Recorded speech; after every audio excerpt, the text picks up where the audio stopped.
Welcome, North Node in Gemini. My name is Lisa, and I am mystikalisol.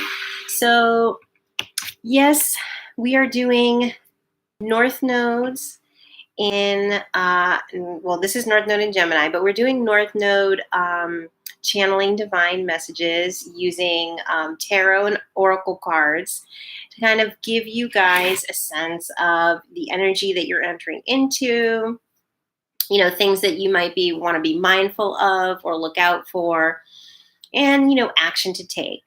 We'll be closing off the reading with some chakra affirmations, and let's get into it. So if you're unfamiliar with your North Node, please refer to your astrological birth chart. The nodes, North Node and South Node, there's two nodes, which are lunar nodes, points at which the moon's orbit intersects with the Earth's orbit. So that's kind of like the technical meaning of the North Node and South Node. But what it means in terms of an impact on your life is the energy that you're meant to embrace in this lifetime is the North Node. The energy that you come into this lifetime with, meaning that, you may have learned the lessons or, really kind of embodied and embraced the energy and aspects of your South Node. So if your North Node is in Gemini, your South Node is in Sagittarius.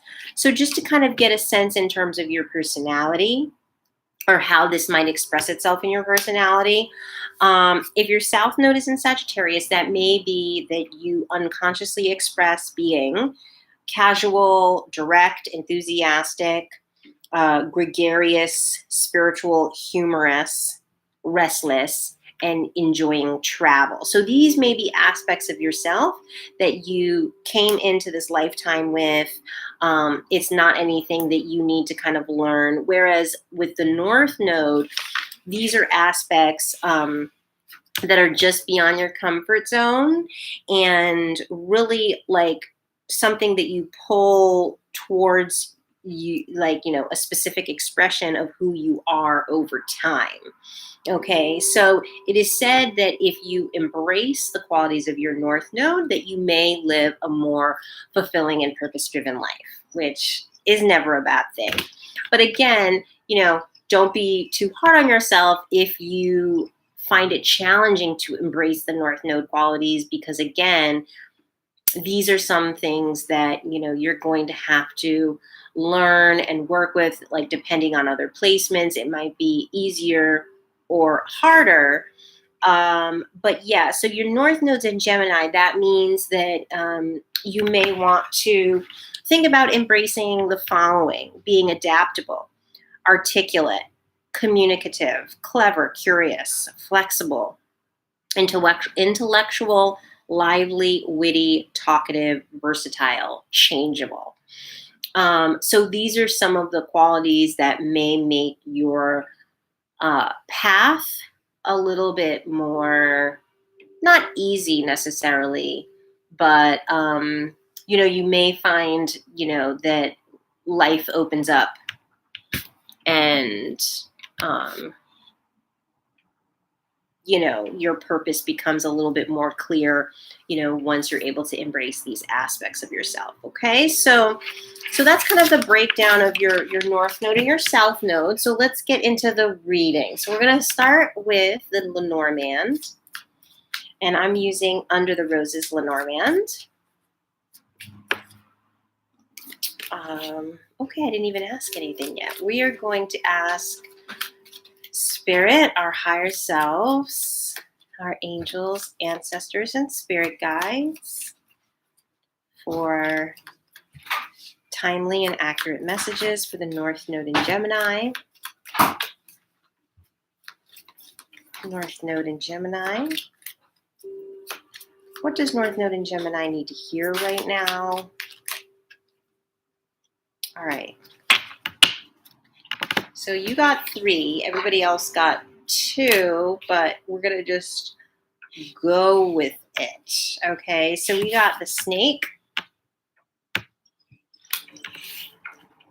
the bear, and the clouds. All right.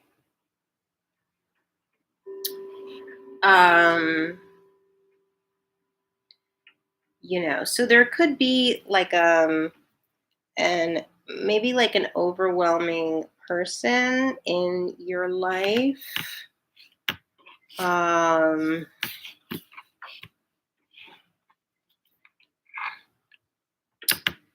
an overbearing person who you don't trust. And this could be causing some delay or some kind of cloudiness or a distortion in some aspect of your ability to kind of move forward. We're going to get some clarity though, right? We're going to get some clarity with the tarot. All right, so Spirit, please tell us about the snake, the bear, and the clouds for North Node in Gemini. Let's get some clarification for the North Node in Gemini, the snake, the bear, and the clouds. Okay, let's get clarification on the snake, the bear, and the clouds.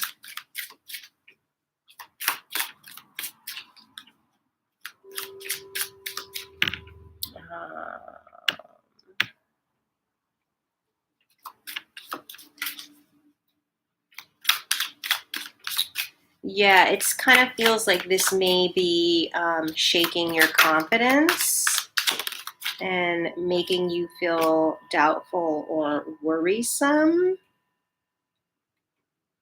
Okay. Interesting. Okay. So we pulled the Prince of Swords, determination, and the Three of Discs, works.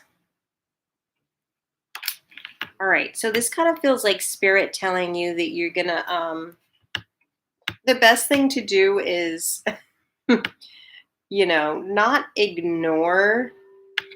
Oh, and under the deck, we have the Hermit card. Okay, so this isn't necessarily to ignore the overbearing person or situation, but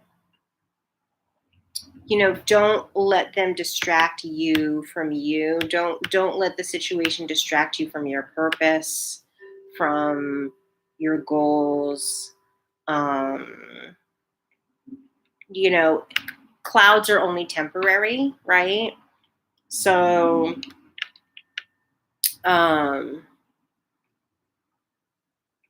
if things seem unclear and problematic, it will clear up eventually, so this could be one of those kind of like maybe like a karmic lesson or a test of your faith.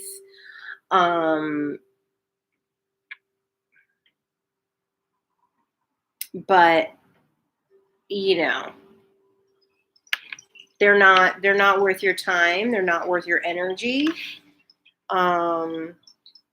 Okay, so I'm going to read from the deck to get further clarification. So we've got the Prince of Swords.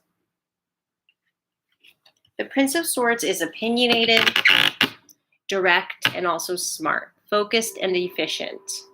His action-oriented approach can come in handy when appropriate, but be sure to know the consequences of shooting first and asking questions later. This is very scorpionic, forceful, stubborn, driven, quick thinking, ambitious, harsh. So it kind of feels like your South Node is showing up. I don't know if you're, if you've ever noticed that you have like scorpionic qualities. Please let me know down in the comments. If you're a North Node in Gemini, that means your South Node is in Scorpio. And the Prince of Swords is sort of like lending to that scorpionic energy. with the Hermit card underneath, and it says, be careful not to shoot first and ask questions later. The Hermit card is obviously, going within, um, kind of retreating, taking time to kind of, not weigh the situation necessarily, but, you know, just like consider all aspects and try to be the observer, try not to be judgmental, try not to act on whatever the situation that could be, this overbearing, sort of conniving, maybe, this shadowy, sort of shady element that's going on. Like, again, you don't have to necessarily ignore the person or ignore the situation, but, let it take a back seat in your mind. And,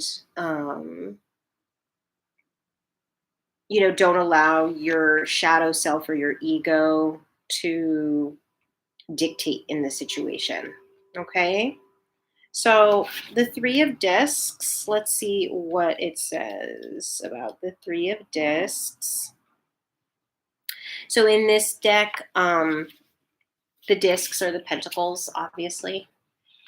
And it says the Three of Discs reveals a period when focusing on the task at hand is key. Exactly.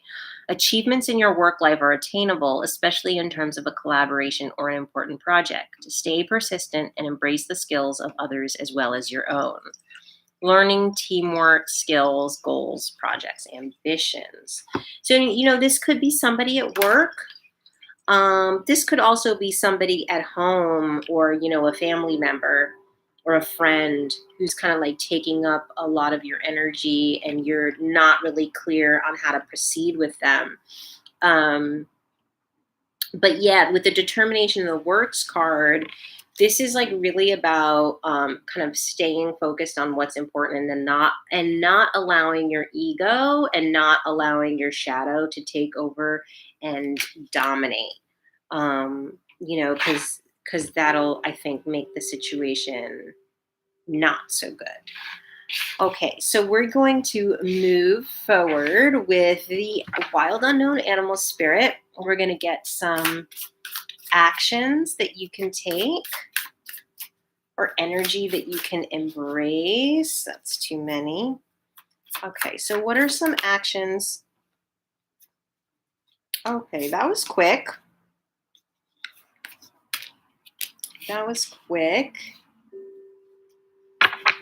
Okay, so we got the nightingale and the octopus. I'm going to get some water real quick.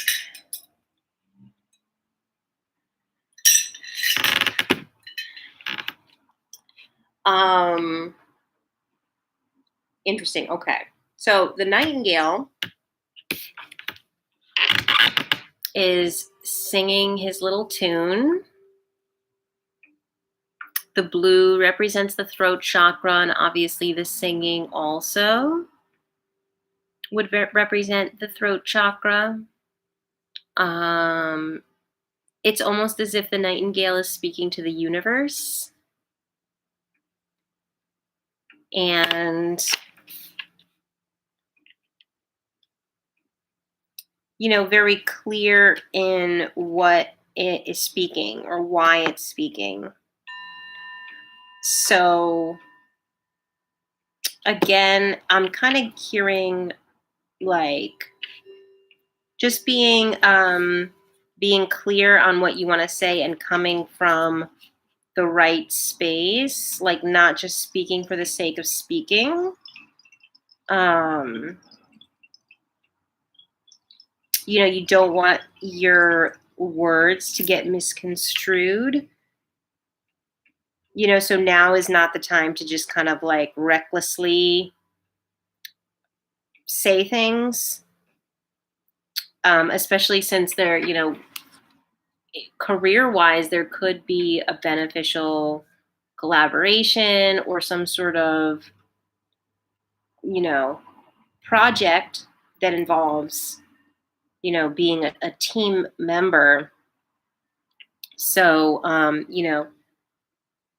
being mindful to kind of harmonize with others, harmonize with the team, rather than, you know,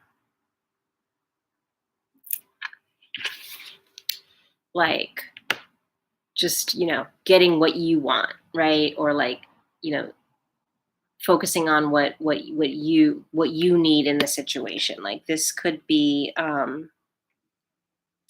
maybe not be the time for that. Okay, so we're gonna also read from the book, but the octopus, um, with all its tentacles, is I feel like it's signifying,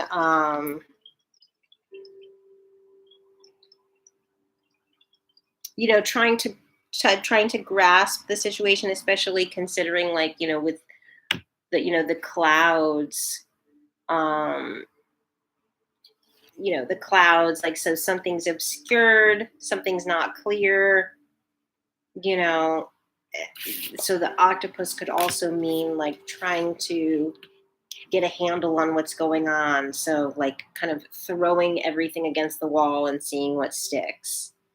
um Again, with the head lit up, you know very smart, very capable. um that's also extremely Scorpio, South Node in Scorpio. um okay, so we're going to read from the book so we can get a little bit more clarity.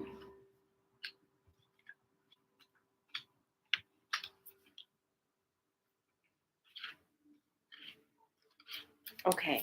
The nightingale is fearless voice, speech, communication, or song. The song of the nightingale is otherworldly. This simple brown bird, almost unnoticeable among the flashy plumage of other birds, transports its listener to the realm of poetry. Nightingale energy is with us when we write, compose, and especially when we sing. It reminds us that music heals the deepest wounds. This card indicates a need to open the bridge between the heart and the voice. Is there something you need to say? How long has it been since you sang? Turn it up, write it down, and let it out. The action that the book recommends is music. So, music could also be really important for you at this time to kind of like get out of your head, get out of your feelings. Um, listening to healing sounds, listening to music that uplifts you. Um, that could be helpful in breaking up some of this tense energy. Okay, so let's read about the octopus. Okay. Reaching, yearning, lacking boundaries and direction. The octopus signifies a wonderfully perceptive mind paired with a lack of healthy boundaries. Unfortunately, this results in well intended but messy relationships. The octopus entwines itself into other people's business and shares their own without restraint. They believe they believe that's what it means to be close. If you notice after spending time, sorry, I have this, it's like right in my face. After spending time with someone that you feel drained or uneasy, the essence of the octopus is at play. Begin to establish healthy boundaries. Be patient and firm. It may be a very old habit to change.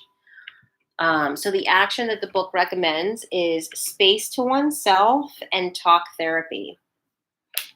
So, yeah, I mean, if this is somebody in your life where, you feel like there's something that's like maybe unreciprocated or unrequited, or if you feel like, there's like a dishonesty maybe, or like perhaps a betrayal of some kind. And again, with the person being overbearing, and not really being sure what to do. Be careful not to entwine yourself in this relationship, or engage in trauma bonding, engage in gossip with this person. It could feel good in the moment, but it kind of feels like there's something that's holding you back in this relationship. So yeah, again, the recommendation is space to oneself or talk therapy and music. Okay, so we're going to move on to the chakra affirmation cards. Okay, let's see here. We want to get some chakra affirmation cards for the North Node in Gemini. North Node in Gemini. Oh, interesting. I am open, clear, honest, and calm in my communication. So that's more kind of throat chakra. So yeah, if it means setting healthy boundaries and being like, I'm taking some time to myself, or, I'm really not comfortable, like, you can say like, I'm not comfortable talking about that, or even just not talking about something. If the person wants to engage in some sort of non-constructive conversation or combative interaction, just say like, I'm really not up for this type of conversation. I'm taking some time. I'm working on my healing. Like, that's okay, right? I am grateful for all the goodness in my life. Okay, so the chakra affirmations, I would recommend saying chakra affirmations first thing in the morning, because your conscious mind and your subconscious mind, there's like a thin veil sort of between them in the morning time. So your subconscious mind is still very malleable, very easily programmable in the morning, because your conscious mind hasn't like fully taken hold yet. So I would recommend doing the affirmations in the morning, maybe like before or after a meditative practice. And, just say it, every morning and see how you feel, right? I am open, clear, honest, and calm in my communication. I am grateful for all the goodness in my life. Okay, so North Node in Gemini, thank you so much for joining me. Let's take this time to thank higher self, spirit, our angels, our ancestors, and our spirit guides for delivering these beautiful messages for us today. I thank you for joining me, and I will see you in the next video. Bye.